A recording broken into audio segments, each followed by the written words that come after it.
जय गोविंदा राधे, जय गोविंदा राधे,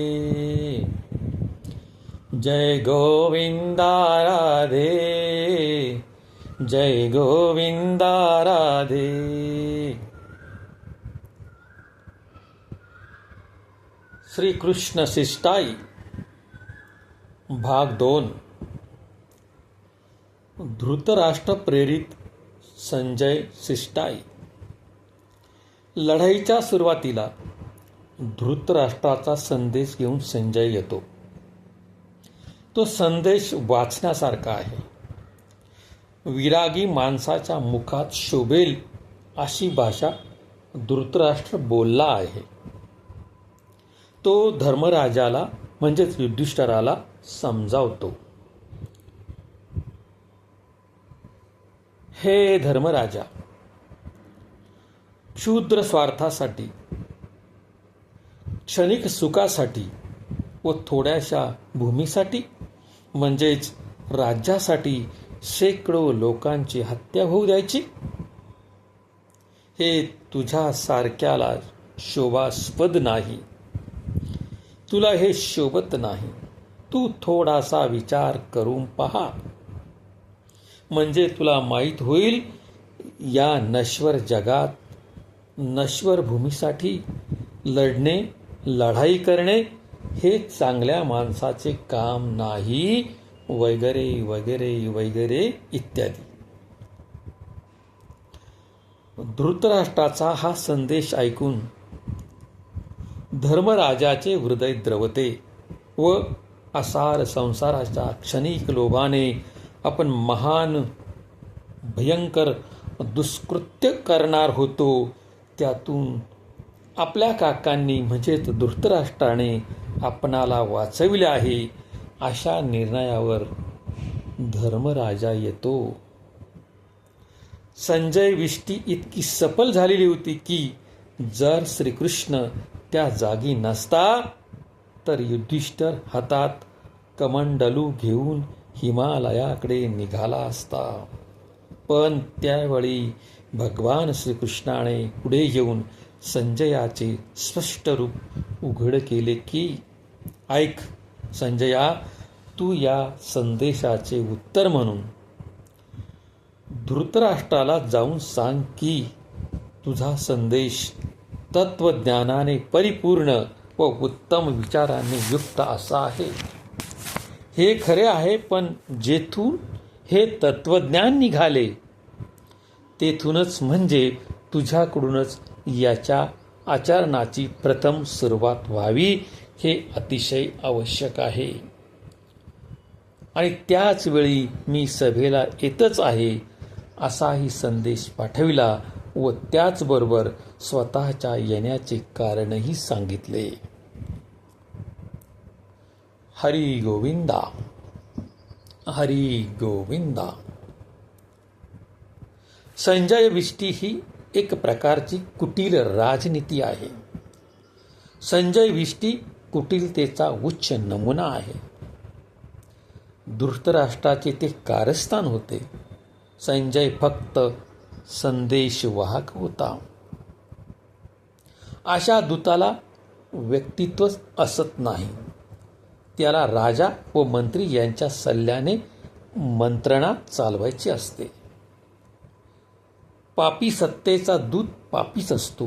त्यामुळे संजय विष्टीला तशीच ओळखण्यात येते. म्हणजे ज्यावेळी संजय बोलतो त्यावेळी कौरव सत्ताच बोलते. संजय केवळ निमित्तच होता. दूताने राजसत्ता जसे सांगते तसे करायचे असते. हुकूम उठवायचा, बजवायचाच असतो. आजही तीच परिस्थिती आहे. आंतरराष्ट्रीय सभेत, इंटरनॅशनल कॉन्फरन्स सर्वच देशांचे राजदूत असतात. परंतु या राजदूतांना त्यांच्या त्यांच्या सरकारने नक्की केलेली नीतीच अनुसरावी लागते. ते स्वतःच्या सरकारचे वाहक, माउथपीस म्हणून ओळखले जातात. हरी गोविंदा, हरी गोविंदा. श्रीकृष्ण शांतीदूत. श्रीकृष्णाची दूत म्हणून याहून निराळ्याच कोटीची गोष्ट आहे. श्रीकृष्ण राजदूत म्हणून नव्हे तर शांतीदूत म्हणून काम करायला गेला होता. स्वतंत्ररित्या बुद्धी चालवून समोरच्या सत्तेशी मंत्रणा करणारा राजदूत फक्त तो एकच होऊन गेला. जगाच्या इतिहासात दुसरा कुणी असा राजदूत पाहायला मिळत नाही. इतिहासात श्रीकृष्ण एक अशी व्यक्ती आहे जी पांडवांची प्रतिनिधी असूनही स्वतःची बुद्धी चालवून विष्टी करून आली. त्याने स्वतःच्या प्रेरणेने हे काम हातात घेतले होते. तो कौरवांची कुटील नीती पूर्णतः जाणत होता. हतो उत्साह बनलेल्या युधिष्ठिराला कौरवांची कुटील नीतीची खात्री पटविण्यासाठी श्रीकृष्ण जातो.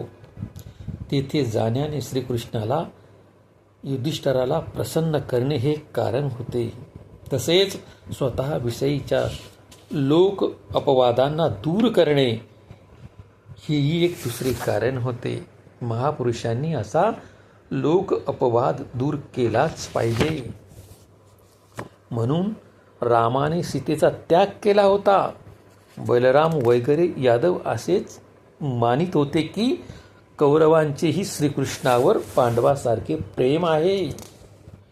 तेव्हा श्रीकृष्ण जर शिष्टाईला गेला तर तडजोड नक्की होईल. जर श्रीकृष्ण शांतीदूत म्हणून गेला नसता तर बलरामासहित अन्य यादवांनी व लोकांनी असे मानले असते की श्रीकृष्णाने जाणून बुजून कौरवांशी असलेला स्वतःच्या संबंधाचा व व्यक्तित्वाचा उपयोग केला नाही. पण श्रीकृष्ण सर्वांची खात्री करू इच्छित होता की कौरवांचा हेतू दृष्ट आहे. ते पांडवाशी केलेल्या कराराचे पालन करू इच्छित नाहीत. कोणत्याही रीतीने कौरवांची संधी शक्यच नाही व म्हणूनच पांडवांना एकमात्र युद्धाचाच मार्ग बाकी उरलेला आहे. श्रीकृष्ण शिष्टाईसाठी गेला त्यावेळचे त्याचे शब्द ऐकण्यासारखे होते. महापुरुषांना संशयातीत राहायचे असते. न जातु गमनम पार्थ भवे तत्र निरर्थकम. माझे जाणे निरर्थक होणार नाही. संधी कदाचित होईल आणि नाही झाली तरी लोक अपवाद मात्र नक्की निघून जाईल. तेवढे झाले तरी फार मोठे काम झाले असे मी मानेन. गोविंदा हरी गोविंदा.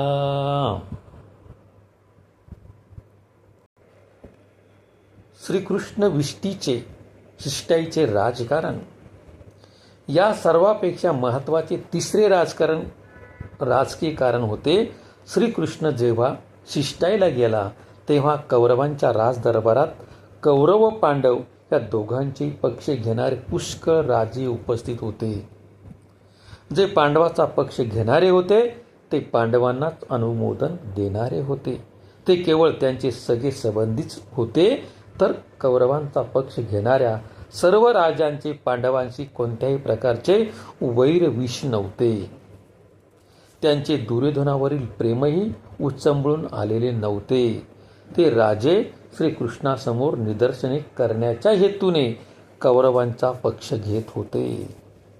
श्रीकृष्ण एक तंत्री शासनाचा कर्दकाळ आहे असे मानित होते व म्हणून एकतंत्री शासन व्यवस्था टिकवून धरण्यासाठीच कौरवांना ते सहकार देत होते. अर्थात श्रीकृष्ण हा विरोधी व्यक्ती होता व त्याला विरोध करण्यासाठी सर्व एकसंघ करून जमा झालेले होते. कारण श्रीकृष्णाने अनियंत्रित राजव्यवस्थेला चपराक मारलेली होती. श्रीकृष्णाने स्वतःच्या वागणुकीने अशा उत्तम उन्मत्त प्रकृतीच्या राजांना दाखवून दिले होते की जर सरळ चालला नाही तर प्रजेमधील सामान्य व्यक्तीही तुमचा शिरच्छेद करील.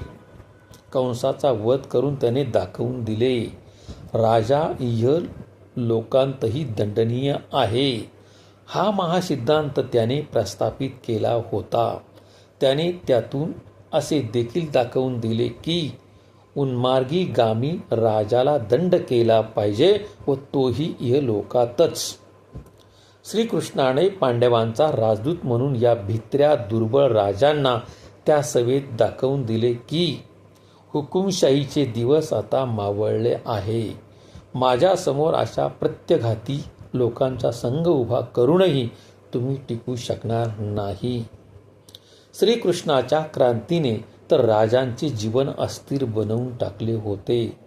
ते राजा जरासंधाच्या मृत्यूनंतर मिळालेली ही संधी सोडित नाहीत. हे लंपट राजे पुन्हा दुर्योधनाच्या नेतृत्वाखाली श्रीकृष्णाला विरोध करण्यासाठीच एकत्रित झाले होते. ते खरोखर अशा भ्रमात होते की ईश्वराशिवाय दुसरा कुणीही त्यांना दंड देऊ शकत नाही. King come to know wrong. King is humanized God. नाहा विष्णुः पृथ्वीपतिः नरानः च नराधिपः.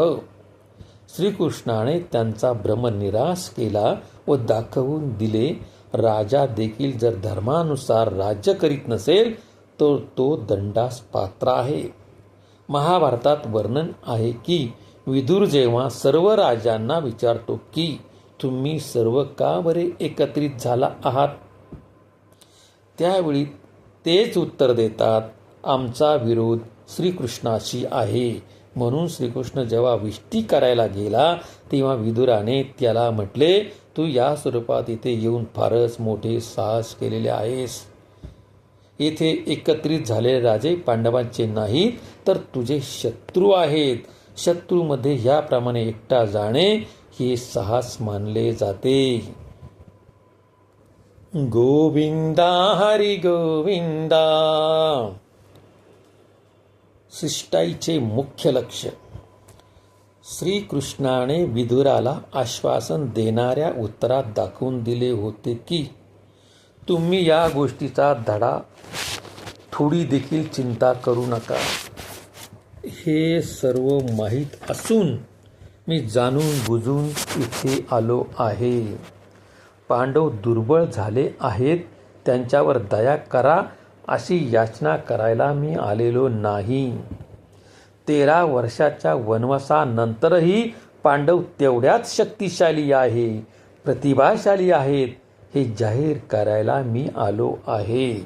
मी या राजांना महत्त्व देत नाही. मला त्यांची पर्वा नाही.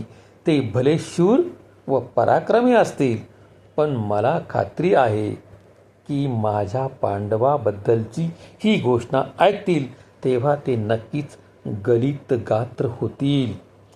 त्यांचा आत्मविश्वास डगमगेल व न्यूनगंड निर्माण होईल. शक्तिशाली पांडव वेळेची वाट पाहत बसले आहेत हे सांगण्यासाठी मी आलो आहे. शिवाय द्रोणाचार्य व भीष्म पितामह यांच्या नीतीच्या गोष्टीतील पोकळता सिद्ध करायला आलेलो आहे. या नीतीच्या मूर्तीच्या डोळ्यांवरील पडदा दूर करायला आलो आहे. त्यांचा आवेश मोडून टाकायला मी आलो आहे. पांडवांच्या शक्तीचा परिचय करून देऊन त्यांच्या मनात लघुग्रंथी निर्माण करण्याचा माझा उद्देश आहे. त्यामुळे हातात शस्त्र घेतच ते कापायला लागतील आणि खरोखरच कौरवांच्या दरबारात दिलेले प्रवचन तुम्ही ध्यान देऊन वाचाल तर त्यांचे वाक्चातुर्य व बुद्धिमत्ता पाहून चकित व्हाल. भल्या भल्यांच्या मनात भय निर्माण करील असे ते प्रवचन. त्याचा श्रीकृष्णाने इच्छिलेलाच परिणाम झाला आणि बिष्टीच्या प्रयत्नांची ही 3 मुख्य कारणे होती. गोविंदा हरी गोविंदा. राधे राधे गोविंदा. वाचन देशमन दादा.